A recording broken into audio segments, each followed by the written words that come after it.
مرحبا يا أصدقائي. اليوم لدينا أنشودة جديدة وهي طاعة الوالدين. نبدأ. بسم الله. طاعة الوالدين.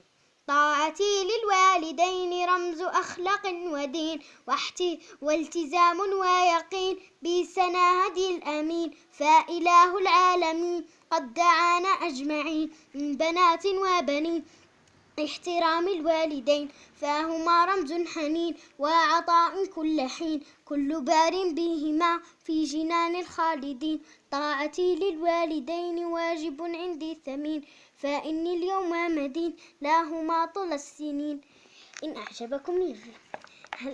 هل أعجبتكم الأنشودة؟ إن أعجبكم الفيديو شاركوا في قناتي واضغطوا على جان. مع السلامة.